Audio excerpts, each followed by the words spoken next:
ভালোবাসতে অনুভূতির প্রয়োজন, সেই অনুভূতি যদি মরে যায় তাহলে ভালোবাসা আসবে কি করে? তিথি কোনো জবাব দিল না, অনেক জবাবের অপেক্ষাও করলো না, বলল, নোরাকে আমি প্রায় 5 বছর ধরে ভালোবাসি, সেটা তোমার থেকে ভালো আর কেউ জানে না।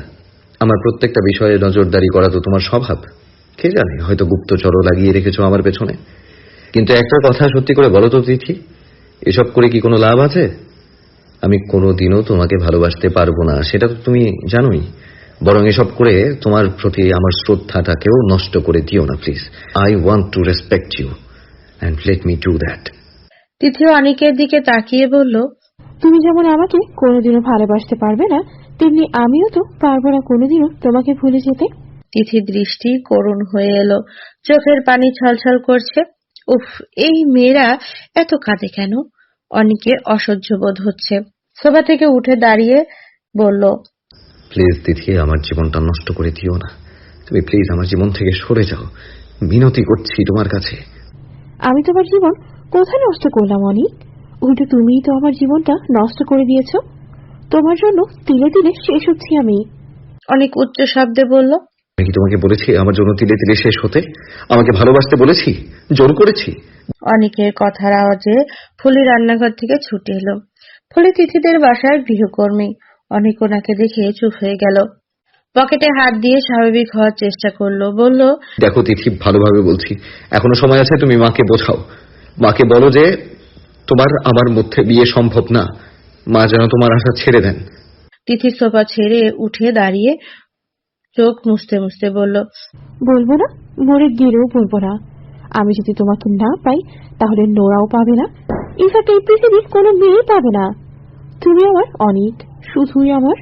তিথি অনিকের হাতটা ধরে কপালে ঠেকিয়ে কাটতে শুরু করলো। ফুলির অবস্থা দেখে আবার রান্নাঘরে চলে গেল। অনিকের ভীষণ রাগ হচ্ছে। কাকে বোঝাতে এসেছে সে? এই মেয়ে জীবনেও বুঝবে না। চরম বিরক্তি নিয়ে অনেক উচ্চ স্বরে বলল, ধ্যাৎ। তারপর ঝাড়ি মেরে হাতটা ছাড়িয়ে হনহন করে বাসা থেকে বের হয়ে গেল। তিথি ফ্লোরে বসে পড়ে কাঁদছে। অনিকের এমন ব্যবহার দেখলে তার মাঝে মাঝে ইচ্ছে করে মরে যেতে। এখনো তাই ইচ্ছে করছে, কিন্তু সে এটাও জানে মরে গেলে অনেক তার কাছেও আসবে না। কেন আসবে না? তিথি চিৎকার করে উচ্চারণ করলো, কেন? অনেক তিথিদের বাসা থেকে বেরিয়ে একটা সিগারেট ধরালো। অনেকদিন ধরে সে সিগারেট খায় না, আজ কেন খাচ্ছে নিজেও জানে না।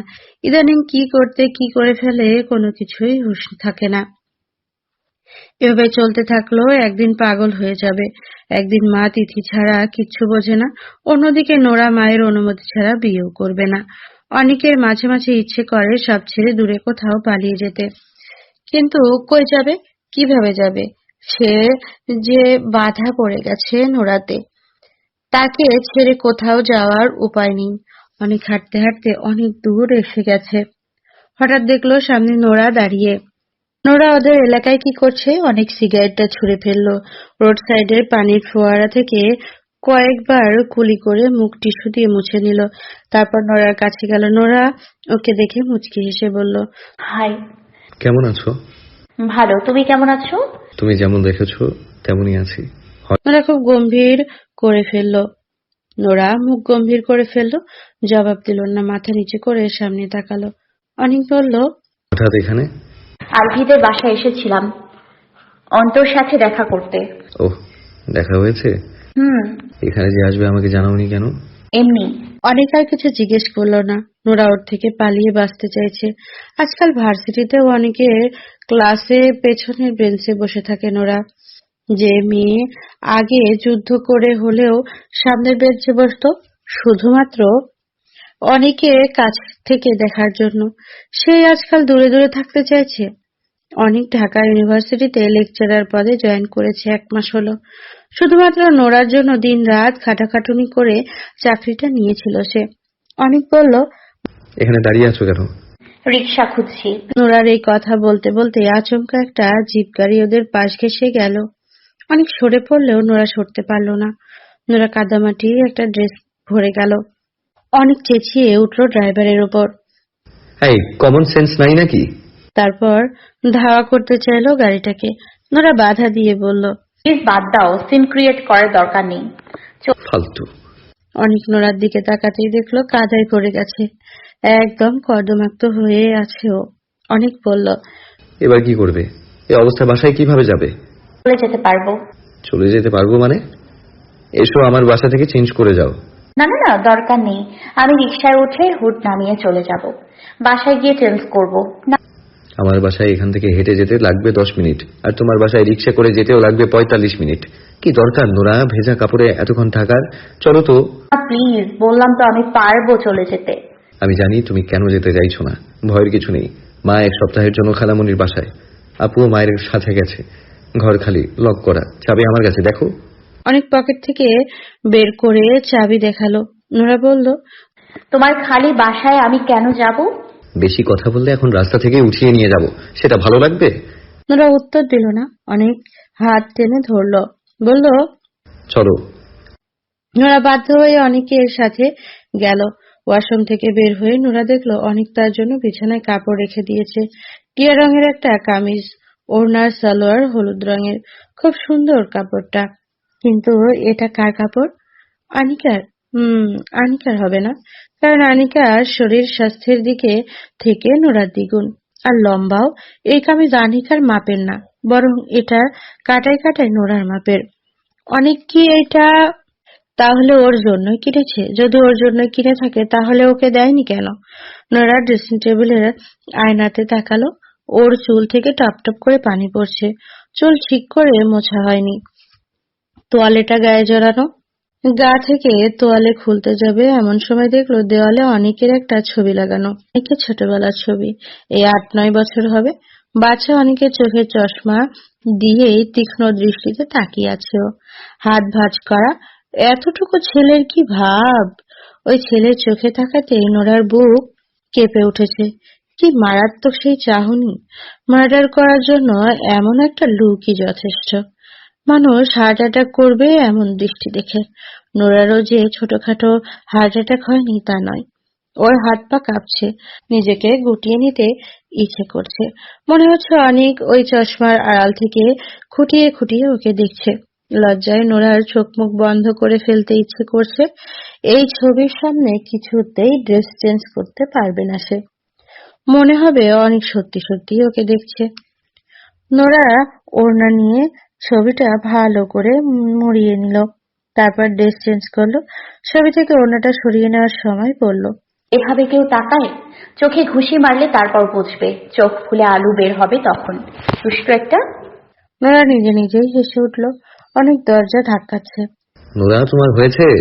নোরা মুখ আগের মতো গম্ভীর বানিয়ে দরজা খুলল।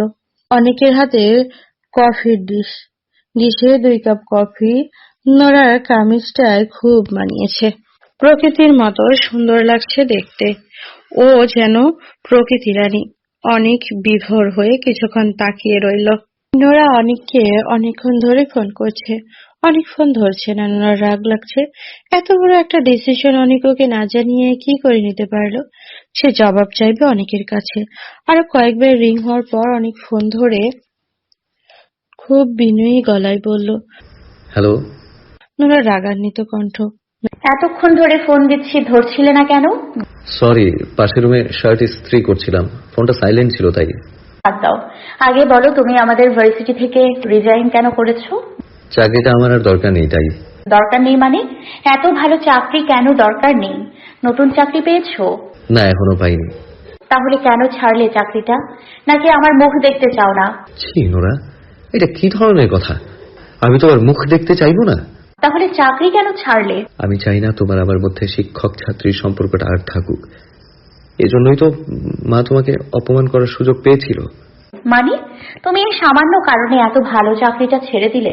সামান্য কারণ না নোরা, এটা আমার কাছে অনেক বড় কারণ। তোমার অপমান মানে আমার অপমান। আমি চাই না এই বিষয়টা নিয়ে আর কখনো তোমাকে কারো কাছে অপমানিত হতে হোক। অন্তত আমি সেটা টলারেট করব না। নোরা দীর্ঘশ্বাস ফেলে বলল, বুঝেছি।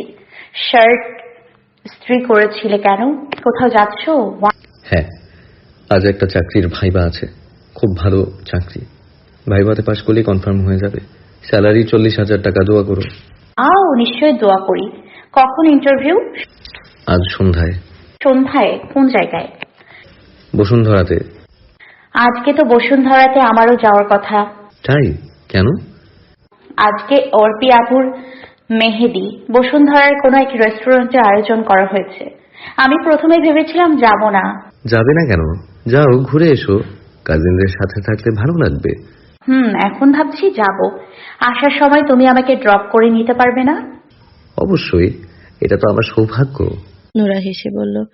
অনেক রাত হবে কিন্তু। কত রাত? 12টার উপরে বাজতে পারে। সমস্যা নেই, আমার ইন্টারভিউ হয়তো 9টা নাগাদ শেষ হয়ে যাবে। তারপর আমি তোমাকে ফোন করব, তুমি অ্যাড্রেস দিও, আমি সেখানে গিয়ে অপেক্ষা করব। আচ্ছা ঠিক আছে, রাখছি তাহলে। আচ্ছা। ফোনটা রেখে অনেক মুচকি আসলো।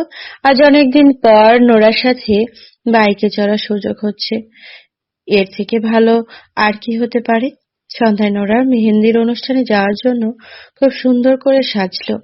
কালো রঙের একটা গর্জিয়াস সালোয়ার কামিজ, মুখে মেকআপের প্রলেপ, খোলা লালচে চুলগুলো কার্ল করে এক সাইডে আটকানো।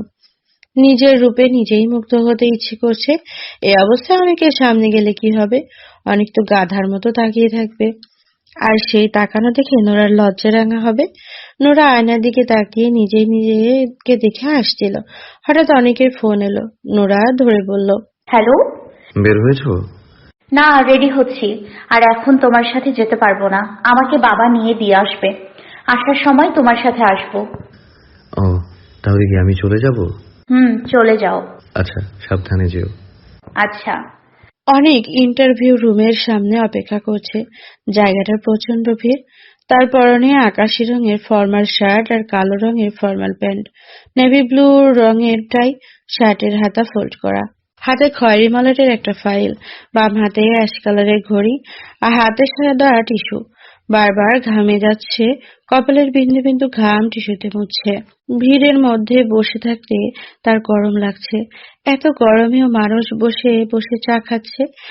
তার উপর একটু পর পর দারোয়ান ওর কাছে ডিশে করে চা নিয়ে আসছে। প্রায় বারবারই জিজ্ঞেস করছে, চা খাইবেন স্যার? অনেক কয়েকবার ভদ্র ভাষায় না করেছে, কিন্তু লোকটার নাছোড়বান্দা, যেন চা খাইয়েই ছাড়বে। আরো একবার জিজ্ঞেস করতে এলো। স্যার, দেই এক কাপ চা? অনেক এবার জবাব দিল না, কিন্তু তার বলতে ইচ্ছে করছিল, কাছে এসো, চা তোমার মাথায় ঢালি। অনেকক্ষণ হয়ে গেছে, অনেকের সিরিয়াল এখনো আসেনি। ঘড়িতে 9টা বাজতে চলল। আর কত? যেখানে এক পোস্টের জন্য এত মানুষ ডাকা হয়েছে, সেখানে তার চাকরি পাওয়ার সম্ভাবনা ক্ষীণ বললেই চলে। তাই ট্রাইটা লুজ করে পা মেলে বসলো। তার সবকিছু অস্বচ্ছ বোধ হচ্ছে। প্রায় 1.5 ঘন্টা পর যখন রাত 10:30 বাজে, তখন জানা গেল ইন্টারভিউ যে main officer mister Shafiqul Morshed এখনো আসেননি। অনেকের এত মেজাজ খারাপ হলো, ইচ্ছে করলো সবকিছু ভেঙে ফেলতে। এমন হলে সে নোরার কাছে যাবে কখন? অনেকের মাথা ধরে আসছে। কিছুক্ষণ পর জানা গেল মোর্শেদ সাহেব মাত্র প্রবেশ করেছেন। চারিদিকে হইচই বেঁধে গেল। ইন্টারভিউ এর কার্যক্রম শুরু হয়ে যাচ্ছে। কোটপাড়া ভদ্রলোক হাসিমুখে ভেতরে যেতে যেতে বললেন, সরি, অনেকক্ষণ অপেক্ষা করিয়েছি, আসলে রাস্তায় এত জ্যাম। অনেকের এই কথাটাও বিরক্ত লাগলো। সবার প্রথমেই তার নাম ডাকা হলো। মিস্টার অনিক আবেদিন। অনেক ইন্টারভিউ রুমে যখন ঢুকবে তখন রাত 11টা বাজে। আর তখনই নোরার ফোন আসলো। অনেক ফোনটা কেটে দিয়ে মেসেজ করলো, আধ ঘন্টা অপেক্ষা করো, আমি আসছি। তুমি আমাকে অ্যাড্রেস সেন্ড করে রাখো। আর রেস্টুরেন্ট থেকে বের হওয়ার দরকার নেই, ভেতরেই থেকো, আমি এসে তোমাকে নিয়ে যাব। এদিকে নোরাও অলরেডি বের হয়ে গেছে। সে খোলা রাস্তায় দাঁড়িয়ে অনেককে ফোন করছিল। অনেকের মেসেজ দেখে সে আবারও ফোন করতে লাগলো, কিন্তু অনেক ফোন সাইলেন্ট করে পকেটে রেখে দিয়েছে। নোরা যে কি বিরক্ত লাগছে। সম্পূর্ণ রাস্তায় সে শুধু একা।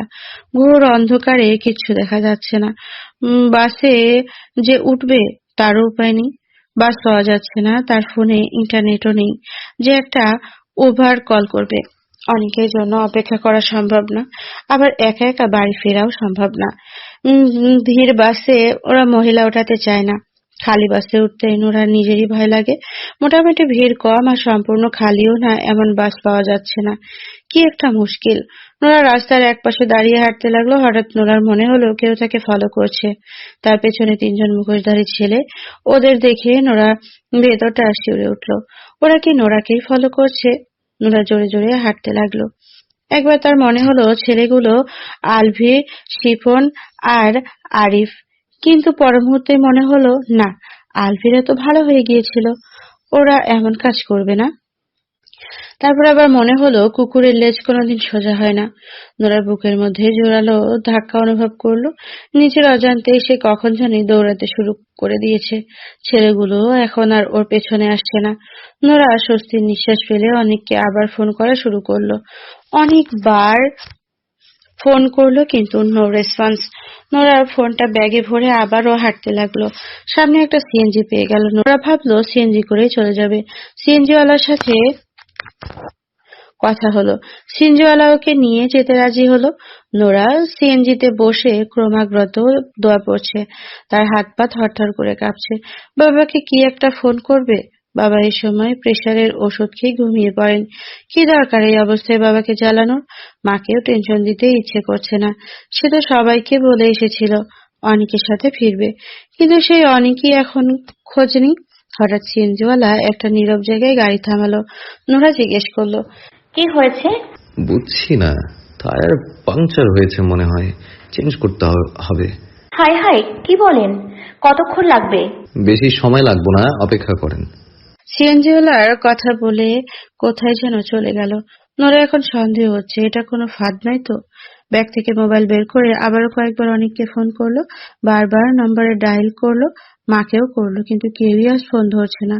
হঠাৎ নোরা খেয়াল করলো সেই মুখোশধারী 3জন তাকে 3 দিক থেকে ঘিরে রেখেছে। নোরা ভয়ে শব্দ করতে যাবে তার আগেই ওর মুখ চেপে ধরা হলো। নোরার হাত পা ভয়ে শিথিল হয়ে আসছে। তাকে কোথায় তুলে নিয়ে যাওয়া হচ্ছে সে নিজেও জানে না। ইন্টারভিউ শেষ করে বাহিরে বের হলো অনেক। ফোনটা হাতে নিয়ে দেখলো নোরা অনেকগুলো মিসড কল। অনেকের খটকা লাগলো, কোনো বিপদ হয়নি তো। জলদি কল ব্যাক করলো, কিন্তু এবার নোরা ফোন ধরছে না। অনেক কল ব্যাক করতেই লাগলো, শুধু রিং হচ্ছে কিন্তু ফোন ধরছে না। অস্থির লাগতে শুরু করলো। ফোনটা রিসিভ হলো অনেকক্ষণ পর। অনেক বিচলিত গলায় বলল, নোরা, কোথায় তুমি? নোরা ভাঙা ভাঙা কণ্ঠে শোনা যাচ্ছে। মনে হচ্ছে যেন কেউ তার গলা চেপে ধরে রেখেছে। নোরার এমন কণ্ঠ শুনে অনেকের দম বন্ধ হয়ে আসার উপক্রম। অনেক বলল, হ্যালো নোরা, কি হয়েছে তোমার? তুমি কোথায় আছো আমাকে বলো। নোরা স্পষ্টভাবে বলল, green green signboard, green green signboard, green signboard, ভ্যাসলিনের অ্যাড, তাসনিয়া ফারিনের।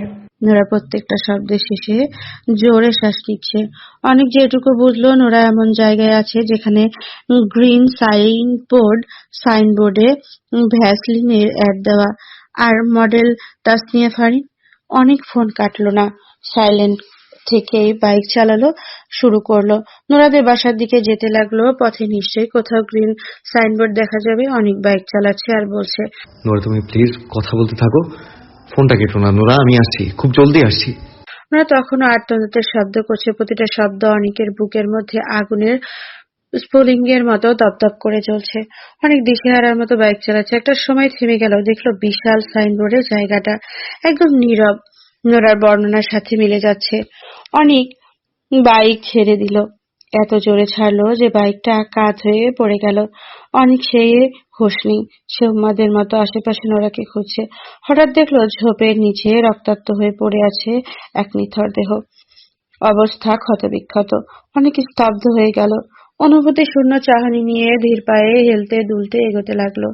মেয়েটা যেন তার নোরা না হয়, এই কামনায় মনে মনে পুষতে পুষতে সে কাছে যেতেই বুঝতে পারলো মেয়েটা নোরা।